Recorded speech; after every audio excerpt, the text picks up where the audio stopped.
Thank you for answering my question, for taking my question rather. Do you or the DOE plan to dock pay for Orange County Public Schools? As I'm sure you've heard, they've enacted a mask mandate without allowing an opt-out for parents. I know the DOE wrote them a letter, and they have to respond to that by 5 o'clock tonight. Do you or the DOE plan to dock? Yeah, I think the DOE, I mean, obviously, whatever they've done previously with the other folks that have not followed the law and have not given parents the opt-out, I think that they'll probably follow through. I know they're working on that, and I know you had a situation here in Brevard. It's interesting.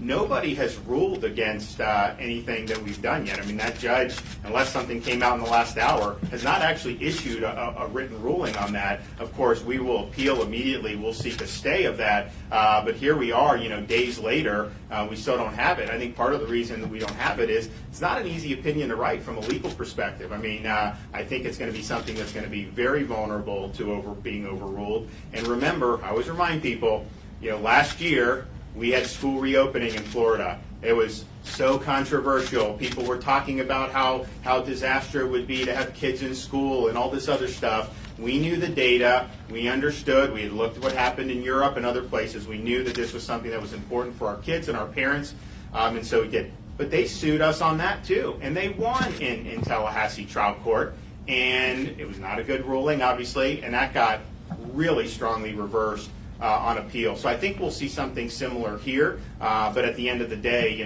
just honoring parents' rights and parents making these decisions, I think is really significant. It's interesting. I mean, think about if a different school district banned anyone from wearing a mask to come on campus.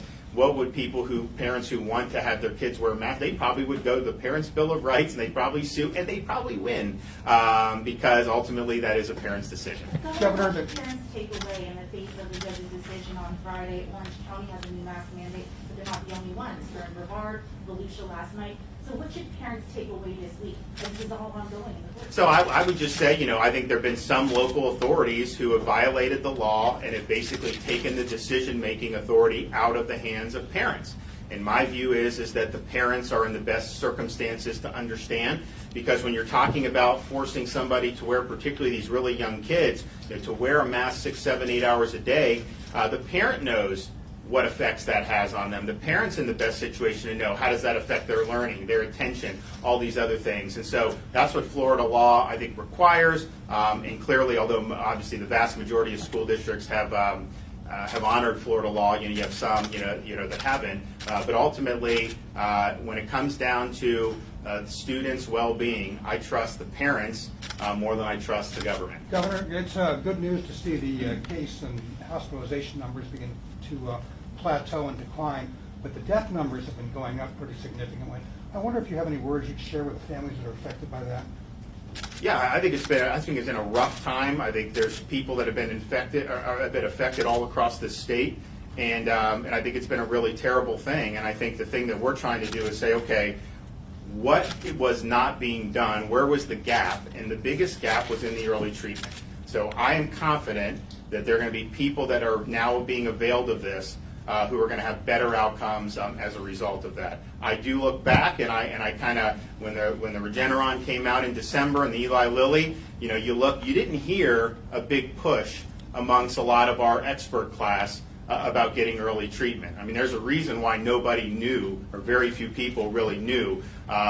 We knew Florida hospitals were doing it, and I think that was something that was a big shortcoming. We saw the shortcoming. We've addressed it, but I do feel that it has been something that was just as a matter of course. I think that there are some people that would have had better outcomes. So I think it's a really sad thing when you think. Now we have people standing here with us who may not have been here were not for this treatment, and so we want all hands on deck, and we want to be able to help. But I think you look beyond.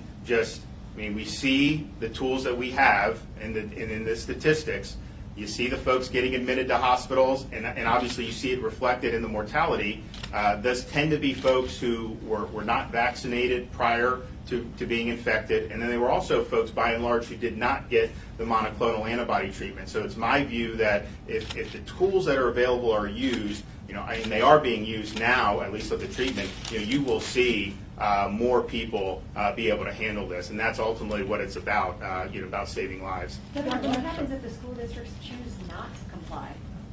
Well, I think you've seen, so I think in Alachua and Broward, the Board of Education has withheld salaries from the elected politicians, the school board politicians, and that's something that I think will probably be in the hopper for stuff going forward. And then, of course, we'll see what happens with this written order, and then see what happens with the appeal. But I'm very confident that we'll have an appeal. I think some of them now are saying, well, since you have this judge or whatever, they're saying, well, we may not have to comply. Well, there's no order in place telling you don't have to comply, and so, but I think they'll be disabused of that notion very, very quickly. Okay, thanks, guys.